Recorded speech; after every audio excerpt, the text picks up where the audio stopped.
Welcome to Mindfulness Manufacturing, the podcast for and with manufacturing leaders. I'm Mike and this is Trevor. We want you to join us on our journey as we help you gain new insights, moments of clarity, and self-awareness. Hey, if you're willing to step outside of your comfort zone and uncover new perspectives to make your next day better, grab your coffee and let's go.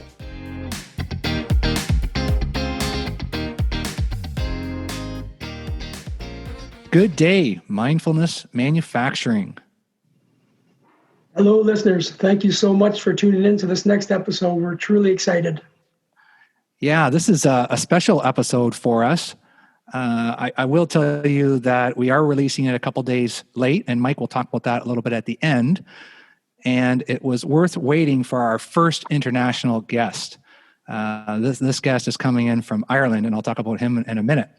I did want to share a resource, a group that we got in contact with, and we wanted to let you know about the Institute for Organizational Mindfulness.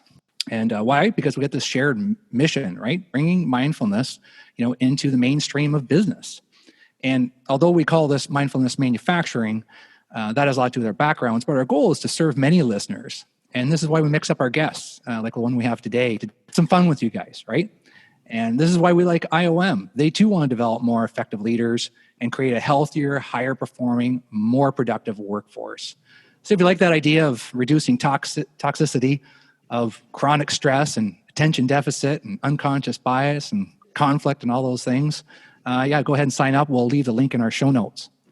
So without further ado, I had the privilege, I was in Kansas City a couple of years ago and at a conference, and I saw this guy speak, and he was one of the greatest speakers I've seen.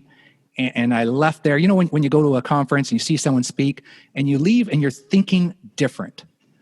So Deiric McCann is with us today from Ireland. Welcome, Deiric. Hey, it's a pleasure to be here. I forgot it was Kansas that we met in first. Yeah, that's right, Kansas City. Yeah, that was it. That was a fun time, and it really, for me, it changed my level of thinking about problems and the issues that we have, and whether it's turnover or just morale in places. And we're going to talk about that. So Deiric is the head of the international development for Genos International, emotional intelligence, world-class leader with over 1,500 partners worldwide. I'm one of them. And I appreciate all the support that Deiric does in coming on today. He's written 5 books, including Leadership Charisma. He's published over 1,000 articles. I don't know if I'll ever write that many articles, so that's awesome. He's got a real passion for speaking. So, hey, great guest for a podcast. And he works with high potential senior leaders. One thing we talk about business all the time is, where's the payback? And Deiric's very focused on return on investment, right? So this isn't just about making people feel better. This is about much more than that. So welcome, Deiric. Hey, thank you. It really is a buzz to be here. Thanks, guys. Thanks for having me. Yeah, so nice to have you on, Deiric. Looking at some of your accomplishments and what you've been doing for quite a number of years, it got us thinking a lot about, what would you share with the listeners in terms of, a challenge when you first got into emotional intelligence? What are some of the things that you look back and think, geez, that could have been a deterrent, but I overcame that and I pursued my passion. I'm still in it today. What's something you could share with them that was more of a challenge for you? Yeah, that's a great question, Mike.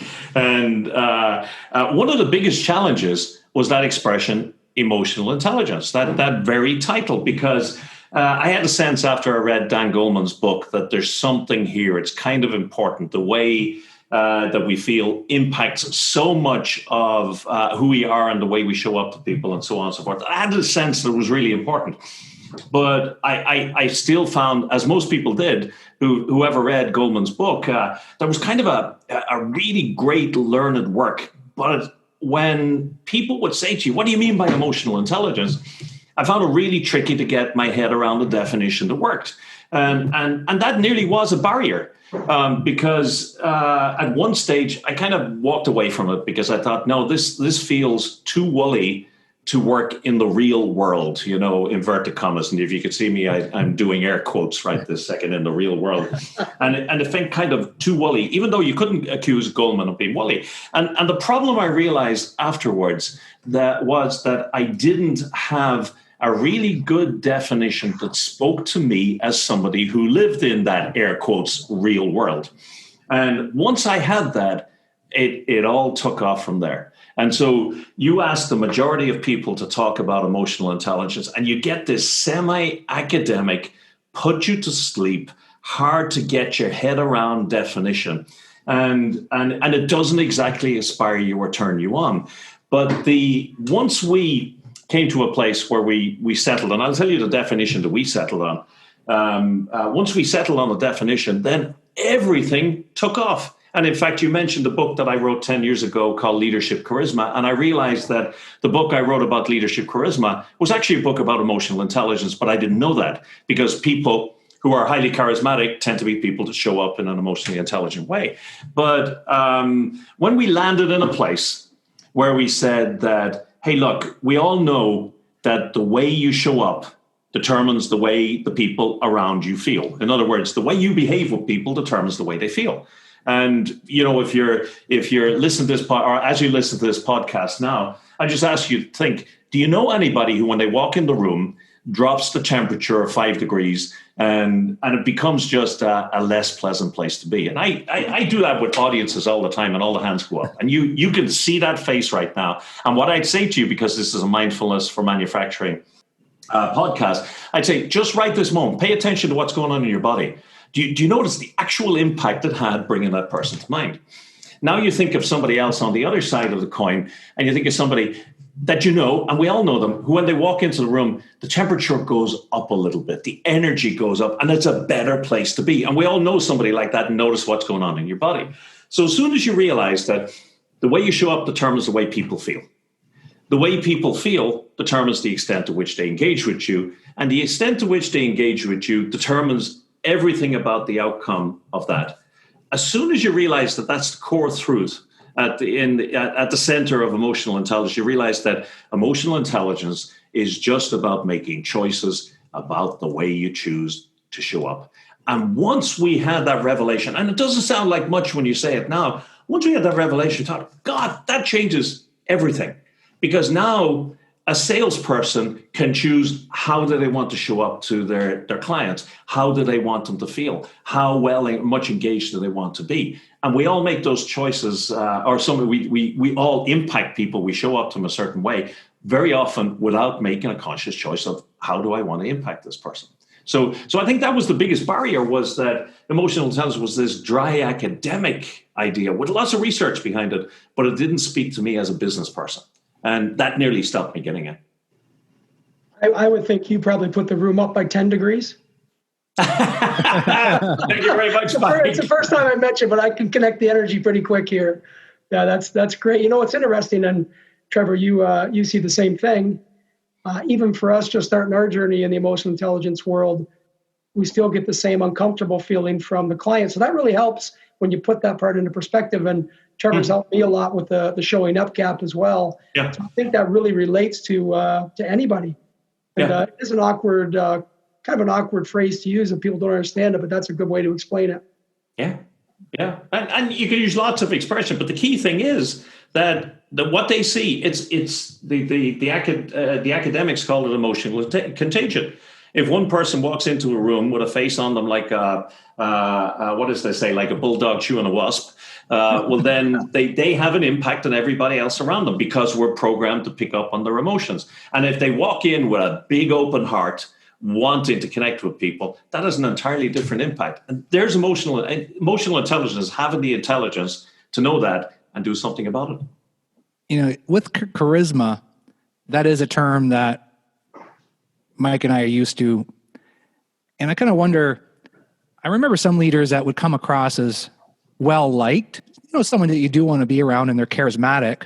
Sure. So does that mean that they're also emotionally intelligent, or can you be charismatic and not necessarily emotionally intelligent?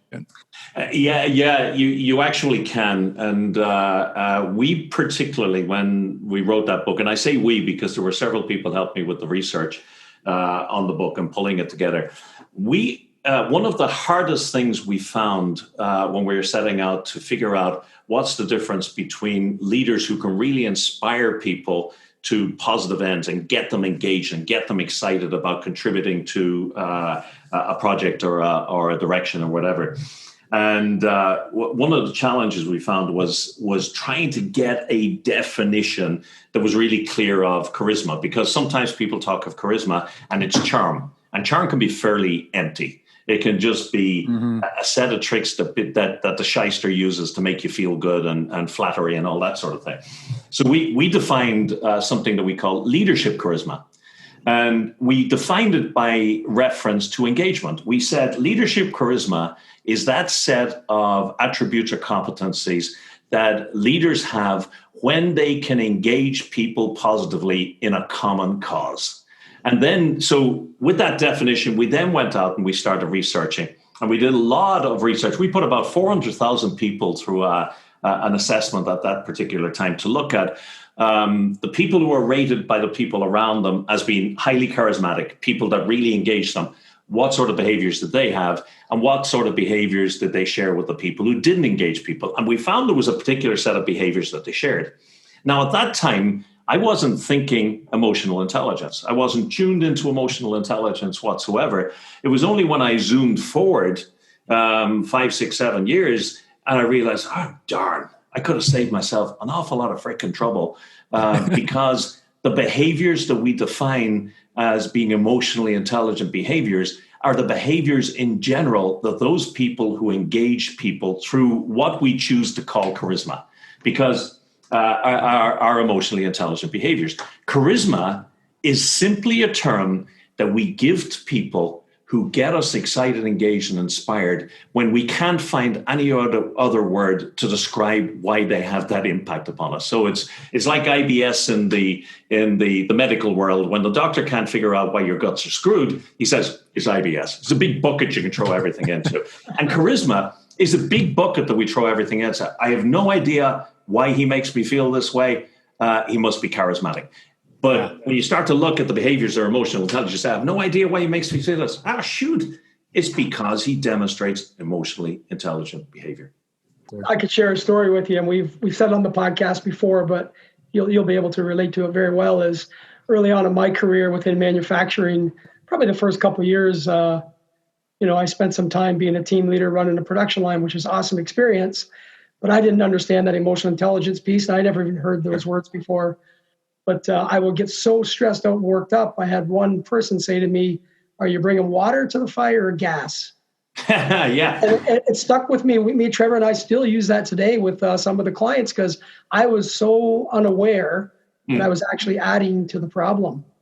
So it's pretty eye-opening when you have somebody say something like that to you and it sticks with you. Oh, yeah.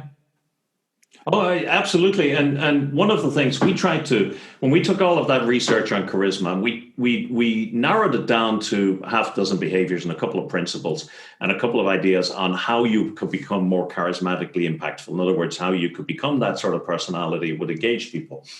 And one of the things we came up with was the snazzily entitled, what was it? The charismatic equation. And the charismatic equation said that that people who are perceived as charismatic are people who send you away every time that you have an interaction with them feeling more positive, more upbeat, more connected, more valuable, more confident than when you met them. So if you you multiply their sense of connection, their sense of positivity, their sense of worth, well, then they perceive you as being charismatic. And what is it that actually it does all of those things? It's the way you show up. It's the behaviors you demonstrate. It's the extent that you recognize that are actually important. It's awareness of others, and awareness of others is at the core of emotional intelligence, and it's at the core of mindfulness. So it's all this big circle. It all comes back to the same place. It's emotional intelligence and mindfulness. Love it. Just on another note, Deiric, we have this technology, and our plants are just like soaring, doing so well. And what all this technology brings sometimes is less focus on the people side, the side of, hey, how is the culture going? Because the technology is so exciting and it's making things so much better. And then it kind of drives a little bit of worry of loss of jobs as well. But as we know, it's people. And it always comes back to that. So this whole worry of artificial intelligence, AI versus EI with emotional intelligence, where do you see that going? Okay. It's, and let me, before I go to that, let me pick on something you said. It's people. It has always been, since the year dot, people. And there has always been new technology coming along. I mean, the wheel at one stage was new technology, and it was a game changer, and it changed everything about society and so on and so forth. And they all the way along, there's always these incremental jumps in technology, and they affect everything. And they make people think that it's the end of the world as they know it. And that observation that you just made, that it's all about people, is the most important observation to make during this time of AI.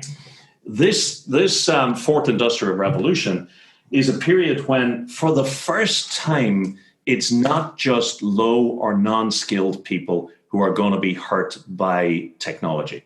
Because right from the Industrial Revolution up through the computing revolutions in the 80s and 90s, mostly the jobs that were affected were low skill or no skill jobs.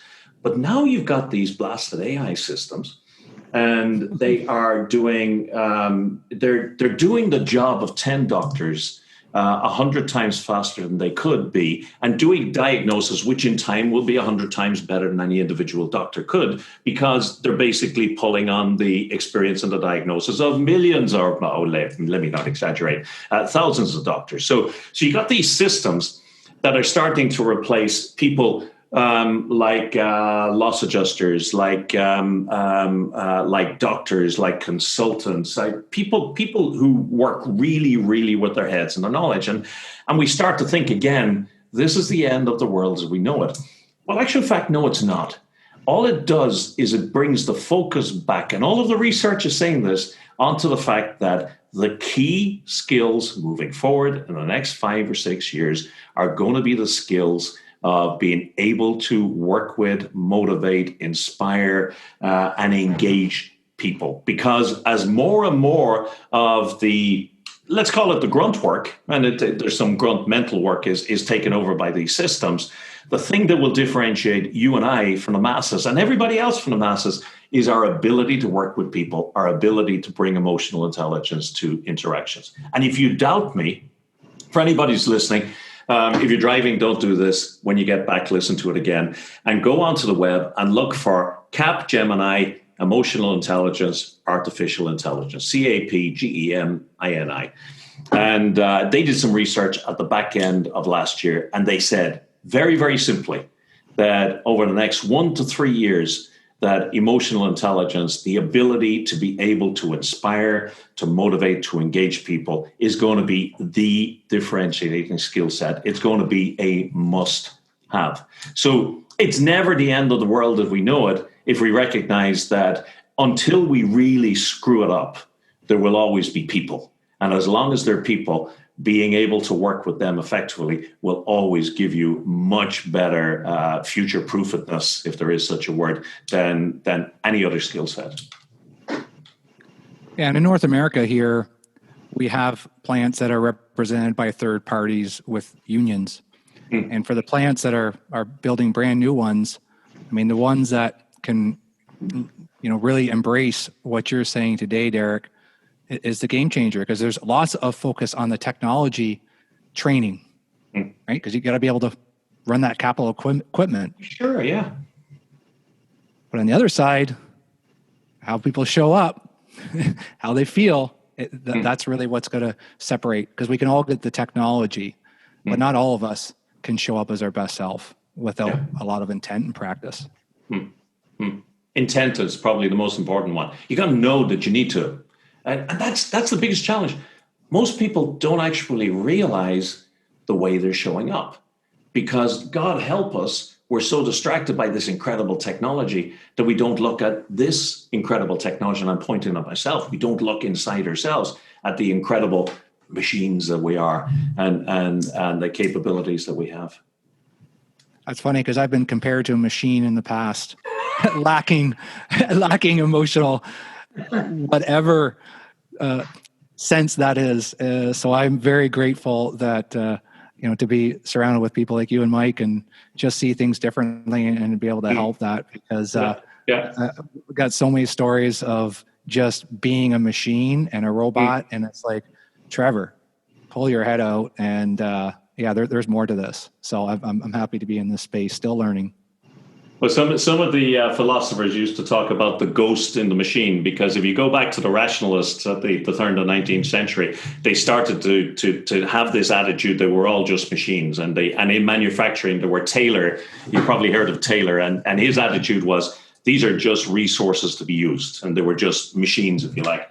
And then the philosophers started talking about the ghost in the machine. And the ghost in the machine for them was that whatever you choose to call it, the us, the id, the spirit, who it is that makes us ourselves, focusing upon that ghost in the machine is really what emotional intelligence is all about. Now, for people who are listening and are freaked out by ghosts, I'm not talking about Casper or any of those sort of guys. I'm talking about you inside, that ghostly voice that talks in your ear and tells you what to do and what you're doing and what you're doing wrong very much of the time. Some of the listeners have no idea who Casper is. We do. Not trying to show our age by any means. It's a shame there's no video here, because you could see that, one, that you're follically challenged, and two, that I am white from what's there is absolutely white. And Casper the Ghost was something that when we were kids was a cartoon. You're absolutely right. It hadn't occurred to me that anybody wouldn't know what freaking Casper the Ghost was. Yeah. There you go. And I probably wouldn't. We've got YouTube, so I mean, if you want to YouTube it, you'll find Casper somewhere along the line. Yeah, absolutely. And they tried to breathe some life back into Casper a couple of years ago. Yeah. It was maybe 10 years ago. It flopped. It didn't work. The kids weren't interested anymore. Yeah, it had its time for sure. Yeah. Deiric, for Trevor and I, we work with all levels of leadership, and that's really our business. Working with obviously the top level, and working with the shop floor levels. Curious to get your insight. Like, you've got a lot of years of experience as a coach, you keynote speaking, working with all kinds of leaders internationally. What advice would you give to someone who's really interested in getting into a leadership career, regardless of where it's at, manufacturing, different business? What sort of insight could you provide to that person to say, if you're interested, think about doing this way, or maybe try this, just based off your experiences?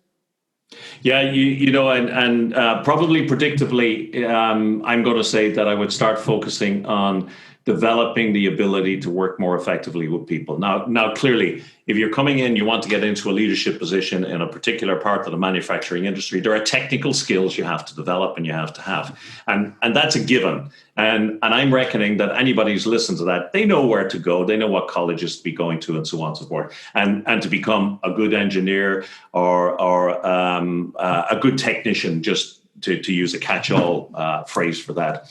But the key thing, you look at the key thing that ultimately differentiates the best leaders from the rest, and that is the impact they have on people. It's not necessarily the technical skills, it's the ability to, or the extent to which they can impact people, engage people, bring them along with them. So that's what I would be focusing on. And frankly, that's emotional intelligence. And there are two ways to develop emotional intelligence. One is read a shed load of stuff about it, okay? And the second is start to pay attention to the way you show up. And the way to pay attention to the way you show up is start to develop, and I'm sorry to mention the M word for anybody. Well, if they're on this podcast, they don't mind. Get a mindfulness practice. Start to develop your own self-awareness. Start to use those practices to start to develop your appreciation of other folks, and develop that ability to tune into yourself and tune into other people. Because once you've got that, then you've got something that sadly the majority of leaders in the world actually don't have, and it makes you stand apart. So start working on your emotional intelligence. Yeah, that exactly lines up to what Trevor and I would work with the clients that we work with today. So if you think about that, you can sum it up too on relationships. Yeah. Like, really important to understand, if somebody's following you and working for you, do you know them well enough to build a good rapport relationship, which is exactly what you're talking about. Yeah. I mean, a friend of mine actually in Florida, he does an exercise as part of our business, and he gets you comparing the best boss you ever worked for and the worst boss you ever worked for, and sometimes he gets you comparing the experience that you have with a person you really like to spend time with and a person that you really only spend time with under sufferance, and you only do it if you absolutely have no choice whatsoever. And one of the killer questions that he asked at the end of this whole process that basically brings you down to a place where you say, holy God, the most important thing I can do is figure out how I show up and the impact I have on people. But I love the question that he asked at the end of that process. He says, think of somebody who's really, really important to you, whether it's personal or business. Okay. Think of somebody who's really, really important to you, and imagine that you're calling them and they look at the phone and they see your name on the screen as the incoming call. Are they inspired to take that call, or are they inspired to find anything else not to take that call? And the difference between those obviously is chalk and cheese, and the difference between those is the impact that you had on them. If you're the sort of person who walks into the room and the temperature rises a couple of degrees and people like the sense of the way you show up, you're the sort of person that they say, there's Mike, boom, and they answer. But rather, if they stop and they look at it for a few minutes and they're thinking, do I really want to talk to this guy? Do I really want to be talking to her? Well, then there's emotional intelligence. There is the impact you're having on people, and that's a real world. They used to use an expression in this country. They used to talk about he was so unpopular that you had to tie a bone around his neck to get the dog to play with him. If you have to tie some bone around your neck to get somebody to take your calls, there's something wrong. And that something is the way you're connecting or failing to connect with people. So, Deiric, with everything else that's going on right now, it's funny you mentioned the M word, because there was a question around, why would you mix those two M words together for a podcast? And I think that was just exactly it. It's because no one else is, and we need it. And it's heartbreaking to me that there's just many companies out there that just aren't embracing it yet. The good news is that it can be so much better, and it will be. And anyone who's listening to this podcast today with you is privileged to just have a different outlook. And if there's one thing that you want to leave the listeners with today, Deiric, what would that be?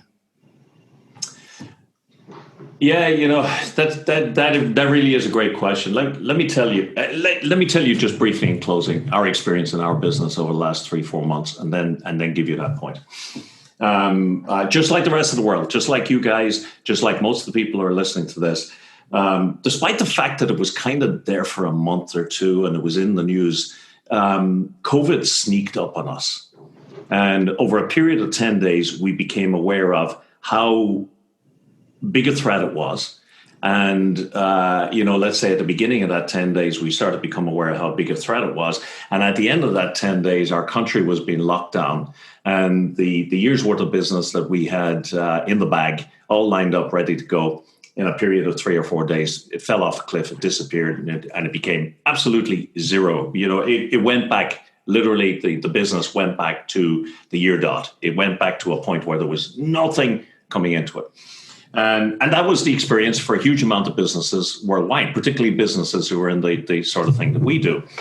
And luckily, we had started over the last 6 or 12 months specializing in helping a lot of our clients with building up the resilience to deal with challenging times, using mindfulness and emotional intelligence to build up the ability to deal with really stressful times. And so where we had actually decided in the middle part of March, we probably have a 3-month vacation coming up here because nothing's going to happen until back into August, September.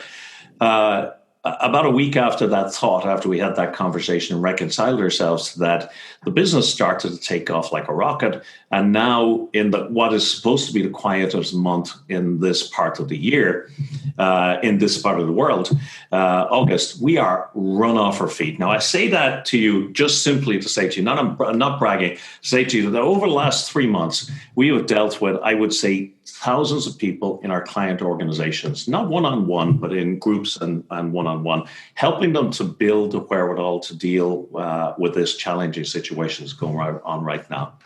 And what we're seeing is that there is a really quiet epidemic of stress out there that is affecting lots of people. And because of the culture that we're in, where it's not quite as acceptable as it might be to talk about it, it's not macho to say that you're feeling stressed, and where people can sometimes equate stress with mental illness, and mental illness with being nuts.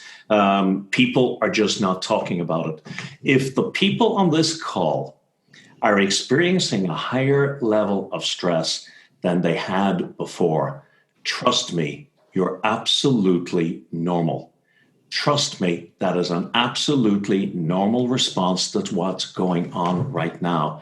And the best thing that you can do, or one of the best things you can do, is just give yourself a break. Don't start thinking, there must be something wrong. I shouldn't be feeling this way. I shouldn't be feeling so anxious. I shouldn't be feeling so down. It's a normal, natural reaction of your body trying to figure out, how do we deal with this adversity? And the moment that you say, actually, you know what? This is normal and natural. I don't like it, but I'm going to allow it to do what it needs to do. Now, I don't mean lie down under it, go to bed and pull the covers over your head. I mean, the moment you say, actually, this is normal, this is natural, it's okay to be stressed, you take a lot of the pressure off you to try and fix that. So my biggest message to you would be, if you're feeling more stressed than you normally would, welcome to the majority of the world. Problem is, the majority is not talking about it. So also, I would say, let other people know. Because the moment you say, you know what, I'm finding this tough, people go, wow, I'm really glad you told me that, because I am too. Holy God. And the conversation starts. And that's where it becomes much more healthy. So that was a long answer to a very short question. I hope it's helpful some way to the folks listening. Yeah, just labeling it and saying it, and that's something that can just change it, right? It takes it away from this mystic thing to say, hey, you're just like me. Yeah. We're all experiencing it. Yeah. What was your first concert that you attended? Ooh, boy, now you're going to show me up as a freaking senior. What was the first concert that I attended? Yeah, it was an Irish group called Aslan, and they were going to be the next U2. And they really were. It was believed. All of the pundits around the world said they're going to zoom up here. And they had one amazing album or maybe one and a half amazing albums that had some great numbers that still resonate and still work today. But then they kind of fizzled and it didn't work. And then you had, of course, U2 would probably come shortly after that. In fact, here's something that'll age me. We used to bring U2 into our school concerts, and we used to pay them £15, which at that time was probably the equivalent of about $20 for doing, not a school concert, into the school dances, back in the day. So we didn't see them going where we saw Aslan going. 2-3 years later, they were filling stadia all over the United States. Wow. So here's a follow-up. So if you're stranded on an island and you can only bring the collection from one artist with you, and that's all you got to listen to, but you get to listen to their entire repertoire. Yeah. What's that band that you're bringing with you? And man, we're going to lose all the 30-year-olds now. They're all going to switch off your podcast and never come back again. I'm really sorry, but it's going to be James Taylor.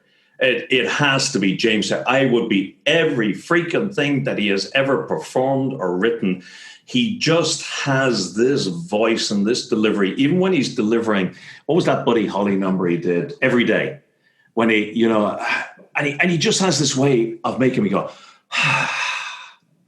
And his lyrics are so thoughtful as well. So no hesitation whatsoever. I'd bring his entire back catalogue, and I'd be happy as a pig in muck for a long, long time with Jimmy playing away there in the background. Sweet baby James. Yeah, no doubt. No hesitation. Very good. Love it. Yeah, to get pumped up here, Mike and I listened to a little Jailbreak from Thin Lizzy before the podcast. So, are you kidding me? Yeah. Oh, Lord, that is really, that's going back. And there was some around that period. This is the time when I was growing up in Ireland. Ireland was really, really at that time depressed. Economically very, very depressed. But man, there was some fantastic fusion bands like those knocking around the place. Thin Lizzy, geez. I haven't even thought about them for a long, long time. That's awesome. Yeah. Incredible. I love it. Well, I just want to thank you, Deiric. You are a giver. You are a great connection. What you do, the amount of people that you impact, the amount of work that you do on yourself to help others. And I just want to thank you for all of that and creating a worldwide community of not just mindfulness, but of just good people wanting to show up as their best selves. So I am thoroughly enjoyed this today and very thankful. No, absolutely my pleasure. Always a pleasure to work with you, Trevor. And from now on, Mike, always a pleasure to work with you too. Lovely to meet you. So thanks, folks. What a great experience. Thank you so much for taking the time. No, my pleasure. Absolutely my pleasure. Anytime. All right. Thanks, Deiric. We're going to hear from Mike now, and we'll talk to you later. Oh, what another great podcast, Trevor. I want to spend a couple minutes just talking about some of my decisions that I don't take lightly, and they come with a heavy heart and a heavy head. And obviously I've been in discussions with Trevor to really say where I'm at in my journey and my business, what I'm doing with my life. And I've made a choice, not an easy one, to depart from mindfulness manufacturing. Not easy, like I said earlier. The podcast, we've got great followers, and so appreciate everybody that's joined in over the past 18 plus episodes. And obviously Trevor is going to keep things alive, and he wants to make sure he's providing good insight like we've done from the beginning. But for me, I'm just doing some different things, and it was just timing. And I really, really appreciate everybody who supported this with me involved with Trevor. Thank you very much. Yeah, it's been a good run and a good start here, Mike. And we've got that chemistry that will continue on different projects, and wish you the best. And thank you for everything that you've contributed here to the podcast. And for the listeners, we've got some great guests lined up, similar to Deiric, and we've got some different experiences. And we also have another host that's going to be filling in for Mike in the near future. I might do a few episodes by myself, and we're just going to keep things dynamic, keep pivoting. And this is just another point of mindfulness, because when Mike talked about leaving, I became emotional because I really like working with Mike. But like things in life, there's ups and there's downs and there's changes, and we adjust to them. And the more that we can be aware of it, the better we can show up. Yeah, exactly. And for the listeners, please keep following along. Like, obviously, I'm a subscriber, and I'll listen to every episode. And Trevor and I have such a special connection as friends and partners working together on different projects. So keep going. It's going to be great. I look forward to the next couple of guests. I know who they are, and I won't spoil it for the listeners, but I'm really looking forward to who you have on in the coming weeks. All right. Thanks so much, Mike. Have a great day, guys. And we'll talk soon. See you guys. Take care.